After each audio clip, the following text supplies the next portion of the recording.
Agora, não dá, e a população que está nos assistindo... Não é uma coisa só que resolve, evidentemente. Não é uma coisa só. O crime não. Mas eu concordo com você. Mas é um fator importante. Fator. E o que eu acho mais importante é pensar o seguinte, será que apenas esses 4 países estão certos? Os outros estão todos errados? E tem mais um dado. A experiência histórica dos outros países. E tem mais um dado. A gente não aguenta mais, enquanto população, ser morto no farol num rapaz de 17 anos. Pois é. Isso é um dado terrível. Mas então, de 17 mata, 16 mata, 14 mata, 12 mata, e aí nós vamos baixar isso até a vida intrauterina. Eu vou discordar aqui de ambos. No que diz respeito à imprensa, eu tenho a impressão que nós estamos extrapolando em alguns pontos. A imprensa exerce um papel fundamental, precisa exercer, mas não pode extrapolar. E há excessos. As pessoas são expostas algemadas, são acusadas e colocadas para a mídia nacional, para todo o Brasil, como se fossem condenadas. Isso não pode acontecer, porque é um princípio constitucional que preserva o indivíduo até uma sentença definitiva. Se aquele indivíduo for inocente, Rony, acabou. Ninguém mais devolve aquela sua vida, aquela sua reputação, porque ele já foi execrado, linchado pela mídia nacional. Exibidas, e isso acontece com muita frequência. Pela polícia. Isso pelo Ministério Público, pela polícia, por quem quer que seja. Não pode ser exibido da forma como muitas vezes com excesso, porque destrói a vida do indivíduo, que pode ser inocente. E quanto à maioridade,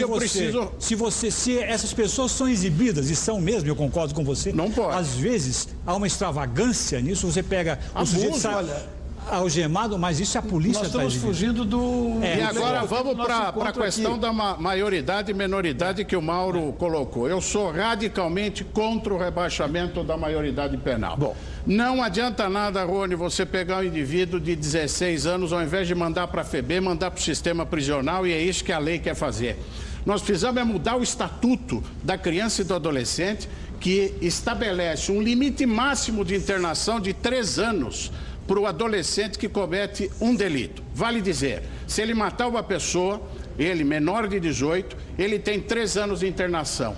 Todos que ele matar dali para frente, nada acontece. Sabemos disso. É essa lei que precisa ser mudada. E não mandar o jovem de 16, de 15 para a penitenciária que não vai resolver nada. Eu acho que eu não posso deixar sem resposta. Estou tendo dificuldade. Veja bem, é muito fácil dizer não adianta nada. Esse não adianta nada, qual é a comprovação estatística? Você tem, repetindo, sem querer ser chato, mas repetindo, se você tem todos os países do mundo, com exceção de 4, Colômbia, Venezuela, Guiné e Brasil. Mauro, só desculpe, não tem o nosso sistema prisional. Mas por quê?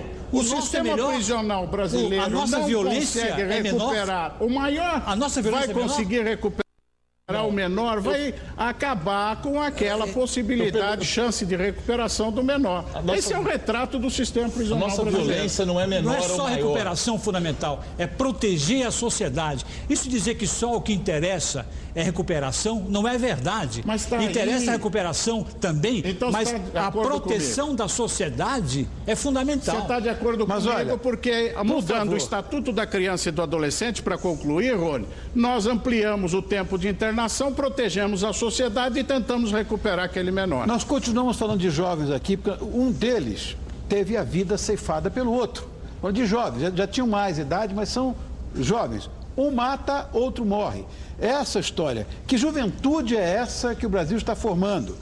Meninos que saem à rua e por brincadeira vão mexer com a mulher do outro. O outro se queima e descarrega um revólver em cima, uma pistola, não sei o quê. É complicado isso. Cadê o sentido da vida? Essa é a nossa discussão aqui da família, da sociedade. Cadê a nossa juventude? É esse que o Brasil está formando? É esse tipo de cidadão? Valores. Quebra de valores. Cadê moral e cívica na escola? Acabou tudo. Falta de valores e impunidade, Rony. Espancam os professores. Falta de valores e impunidade. Essas coisas são ligadas. Falta de valores, se vê visivelmente essa deterioração de valores que existe, a partir até do mundo político, você percebe, você acompanha. O grande exemplo que a classe política tem dado, infelizmente, né? Começa por aí, não é? Você tem essa falta de valores e você tem impunidade, que também vem de cima. A impunidade, quando você vê que pessoas, que, por exemplo, juízes que são simplesmente afastados, cometeram faltas graves, são afastados dos tribunais apenas como? Eles pegam a aposentadoria e continuam ganhando a mesma coisa.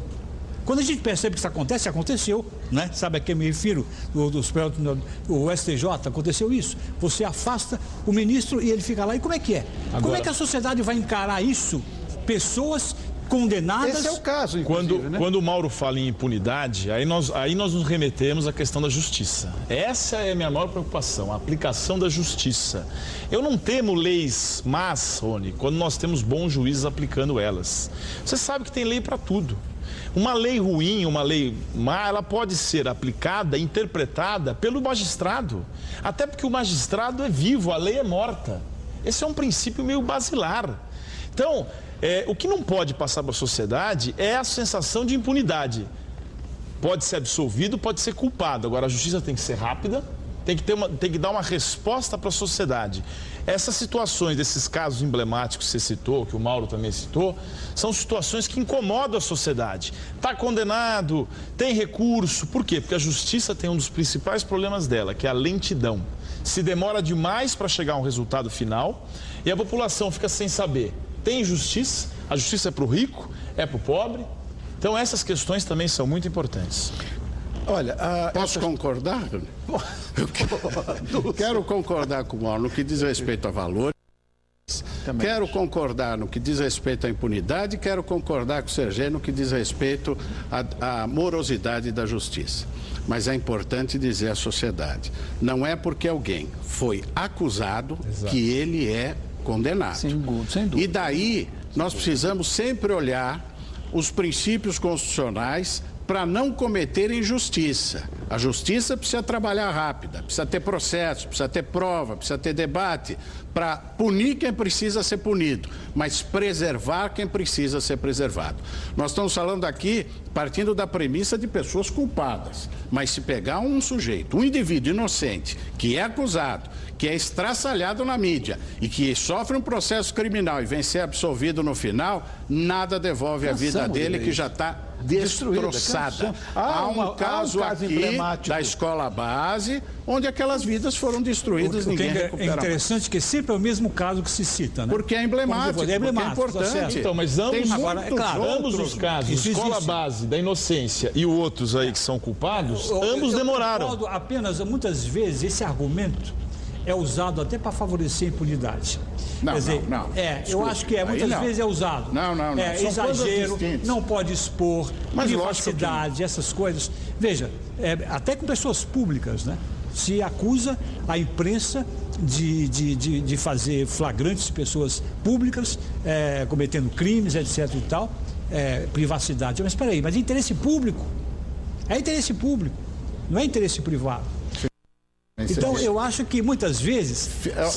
Não se esqueça, Mauro, se usa esse argumento... É importante, quando você diz que se usa esse argumento para impunidade, eu vou divergir, porque eu estou trazendo esse argumento, e esse argumento é fundamental. Se qualquer uma dessas pessoas que estão nos ouvindo, você, eu, ou qualquer um de nós, for acusado, e poderemos ser, até levianamente, qualquer um de nós, ninguém nesse país pode dizer eu não serei acusado de nada, pode ser sim, nada vai conseguir resgatar a sua situação de inocente se ele já tivesse sido exposto.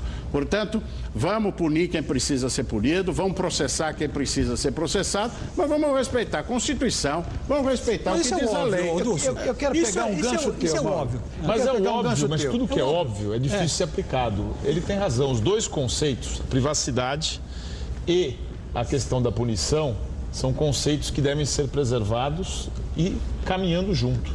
Isso cabe uma boa aplicação da lei e uma boa atuação do judiciário.